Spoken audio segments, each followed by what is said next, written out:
नमस्कार, आपण पाहत आहे भांडाफोड न्यूज. एका दमात भ्रष्टाचारी कोमात.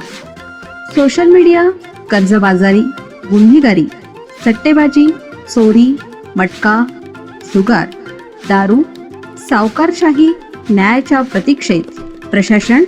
भांडाफोड न्यूज. एका दमात भ्रष्टाचारी कोमात. विहिरीत सूर मारला आणि जीवास मुकला. कडिंग्लास तालुक्यातील इंचनाळ येथे विहिरीत पोहण्यासाठी गेलेल्या युवकाचा पाण्यात बुडून मृत्यू झाल्याची घटना शनिवारी दुपारी घडली. गणेश बबन नांदवडे, वय वर्ष 22 असं त्याचं नाव आहे.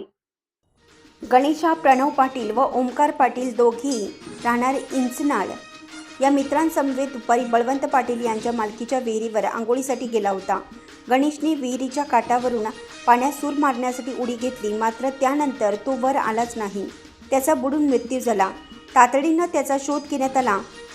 5 तास शोध मोहीम केल्यानंतर मृतदेह हाती लागला.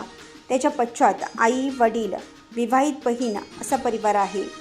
गणेशने BCSC अंतिम वर्षाची परीक्षा दिली होती. शरीरयष्टी चांगली असल्याने त्याचे पोलीस भरती होण्याचं स्वप्न होतं. यासाठी तो गेल्या काही दिवसापासून तयारी करत होता. त्याच्या मृत्यूने पोलीस भरतीचे स्वप्न अधुरे राहिले.